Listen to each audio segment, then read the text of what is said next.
Hey everyone, welcome to another video, and we are going to talk about this time about the Mortal Kombat Chaos Reigns expansion pack, DLC, more like DLC, yeah, which came out 2 days ago, September 24th. We did not buy it because we felt like it was not worth $50. It's still not is worth $50 in my opinion, but we're going to talk about that. So there guys, the pricing is $50. To put this into perspective, this is how much I paid for Mortal Kombat 11, May 2020. I think this was when it was released. During the time it was released, we paid for $40 for that. Uh, and Aftermath had a lot more to offer than Chaos Reigns, right? I'll be honest, right? There was a lot more to play. There was a lot more story. The story was very well done. It was really good. It set up for the next game as well, and we got to play as a bunch of new characters, right? We got to play as Nightwolf, Shiva, Shang Tsung, and Fujin as well, right? So we got to play as a bunch of new characters, and very well placed out chapters. No problems with it, right? I still felt like $40 was still too expensive for a DLC. I feel like MK DLC should be priced between what 20 to 30, somewhere in that range, right? 40 to 50 is like, I mean, like the Elden Ring, this DLC was like what 40, 50, like 40, something like that, and that had a lot more content in, right? So there's no reason why an fighting game DLC needs to be priced this high, right? I'm like, sure, it's including the fighter pack as well, the combat pack as well, but still, I mean, um, still too expensive. But yeah, never mind the pricing. We'll put the pricing aside. Let's talk about the expansion itself, the story mode in particular. So I watched the entire story mode on this YouTuber called Ben Gunn. He had uploaded the entire story mode, so I watched it. I'll put the description. I'll put the link in the description below, so you guys can check his channel out as well. So what I thought about the story is it was very rushed, very mediocre, and the plot was very basic, very generic, and they did not properly develop Titan Havoc's character as well. He felt just like another regular bad dude, just like nothing special about him. He just came and went, just beaten just like that, nothing much. Um, and there nothing was set up for the next game. There was no post credit scene or anything, so we don't know which direction they're gonna go in next. But I thought they might want to save Titan Havoc for the next game, right? Just do a little bit, like end it on a cliffhanger or something, and then bam. But I mean, it was very meh at this point, right? So the story was not that long as expected. We only got to play as Cyrex Sektor Noob Cybot, and surprisingly, Rain and Tanya as well, in the form of two different variants from two different timelines, as Emperor Rain and Empress Melina. Empress Tanya. Um, so the chapters for Cyrex Sector Noob Cybot were short. I was expecting to play a little bit more longer, like a lot more longer in their chapters, because they're supposed to be the highlight, right, of the DLC, and yet their chapters are short. It felt like Tanya's and Rain's chapters were kind of like fillers because they didn't know what to do in between, and they were like, okay, let's just put these two in here just to fill up the gaps. They felt like a bit out of place at times.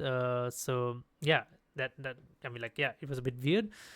Um, I was hoping that they would include a chapter for Takeda as well, but Takeda was in no way involved. There was a Takeda from Havoc's timeline, like as an enemy, but that was it. You fight against him, but you don't get to play as him.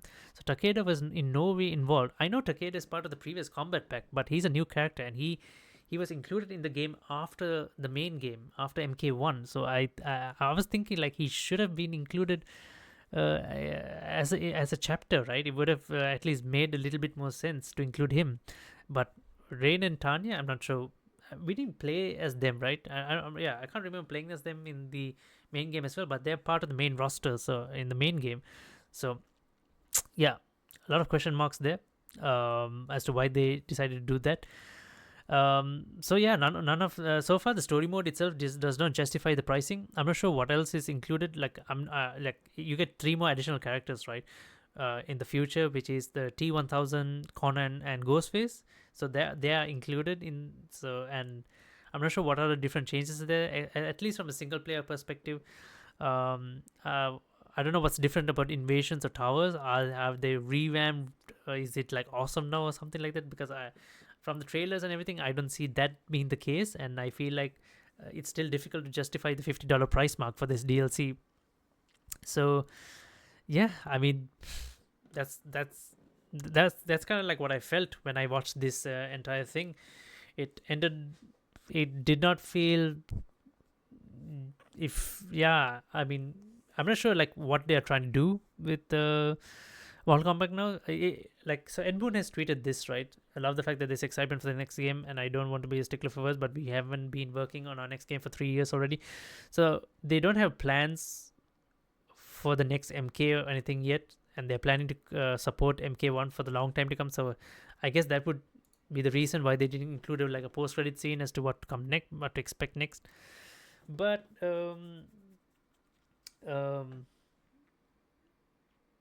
you could tell a little bit of what they might go ahead with in the next direction, which is like, so one thing is like, if you have the DLC and you play the casual matches and you pair up Bihan with Sektor, their in-game dialogue, like in the versus screen, the in-game dialogue kind of like hints like there's like a love interest between the two of them, and it's somewhat like confirmed as well. There's quite a few dialogue between the two and between other characters, which hints at that, not hints at that, which says that pretty much then and there. So there is some sort of a thing between Bihan and Sektor, which is a bit weird, I'll tell you, given like how we viewed Sektor in the previous games. But I guess now it's okay because she's a female.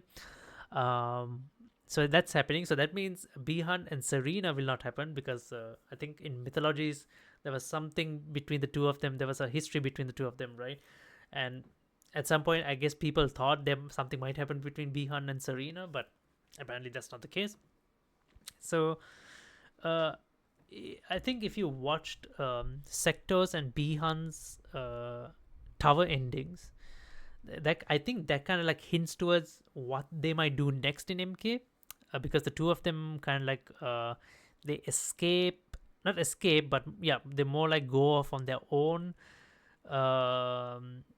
and it feels like the two of them want to go up against Liu Kang next, and they want to take out the Shaolin monks, the Shia Scorpion, and the Shirara Yu, and things like that. So those two might be the next protagonists, in a way. I'm not sure. So not the protagonists, the antagonists, bad guys. So they might, yeah, the next villains.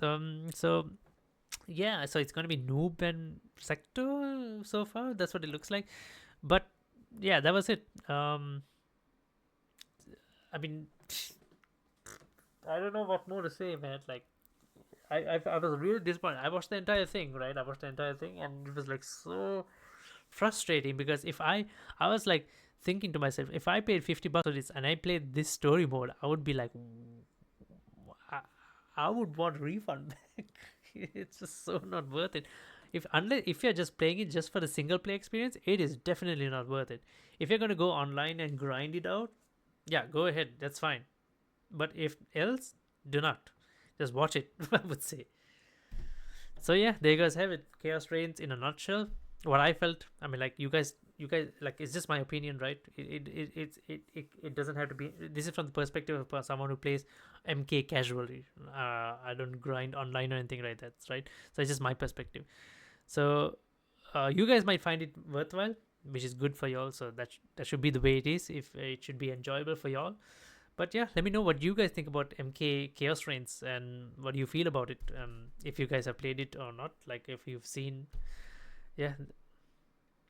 I'm not sure what we can expect more. Maybe a few more combat packs, but yeah, I'm not sure how long are they planning to support this thing. So yeah, I'll see you guys in the next live stream or video. Till next time, then bye bye.